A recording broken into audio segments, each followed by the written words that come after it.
தற்போதைய அண்மை செய்தியை பார்த்துக் கொண்டிருக்கிறோம். பாஜக தேசிய தலைவர் ஜே பி நட்டா தலைமையில் நடைபெறக்கூடிய பொதுக்கூட்டம் எங்கே நடைபெறும் என்ற கேள்வி எழுந்திருக்கிறது. நட்டா பங்கேற்கக்கூடிய பொதுக்கூட்டத்திற்கான அனுமதியை தொடர்ந்து பாஜக தரப்பு கோரி வருகிறது. இது தொடர்பான கூடுதல் விவரங்களோடு இணைகிறார் சிறப்பு செய்தியாளர் வேல்முருகன். வேல்முருகன், விவரங்களை பதிவு செய்யலாம். எங்கு நடக்க இருக்கிறது பாஜக பொதுக்கூட்டம்?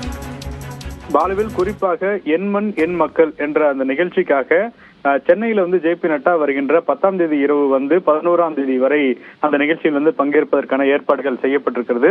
இந்த நிலையில் ஜே பி நட்டா பங்கேற்பதற்காக சோழிங்கநல்லூர் ஏற்கனவே ஒரு இடம் பார்த்து வைத்திருந்தார்கள் பொதுக்கூட்டத்தை நடத்துவதற்கு. ஆனால் அதற்கான அனுமதி என்பது தற்போது காவல்துறை தரப்பிலிருந்து வழங்கப்படவில்லை என்று தெரிவிக்கப்பட்டிருக்கிறது.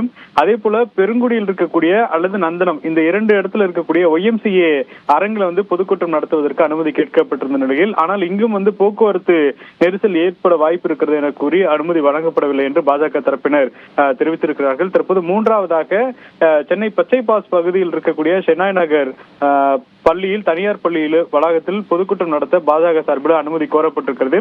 ஒருவேளை இங்கே அனுமதிக்கு கிடைக்கக்கூடிய பட்சத்துல அங்கிருந்து அண்ணா நகர் பகுதியில தற்போது அந்த என் மண் என் மக்களுடைய 200வது நடைபயணத்தை ஜே பி நட்டா அவர்கள் நடந்து அதற்கு பிறகு இந்த பொதுக்கூட்டத்தில் பங்கேற்பதற்கான அந்த ஏற்பாடுகள் செய்யப்பட்டு வருவதாக தெரிவிக்கப்பட்டிருக்கிறது.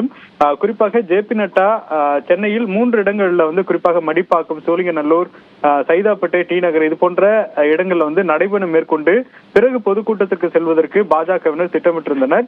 ஆனால் தற்பொழுது 2 இடங்கள்ல அனுமதி என்பது கிடைக்காது என்ற அடிப்படையில தெரிவிக்கப்பட்டிருக்கிறது. ஏனென்றால் மற்ற மாவட்டங்களை போல சென்னை கிடையாது. சென்னையை பொறுத்தளவுக்கு கடுமையான போக்குவரத்து பாதிப்பு ஏற்பட வாய்ப்பு இருக்கிறது. எனவே பொதுக்கூட்டத்தை இந்த பகுதியில் நடைபயணமும் மேற்கொள்ள வேண்டும் என்பதற்காக இது அனுமதிக்க முடியாது என்று காவல்துறை தரப்புல தெரிவிக்கப்பட்டதாக கூறப்பட்டிருக்கிறது. பாலவே, நன்றி வேல்முருகன், விரிவான விவரங்களுக்கு.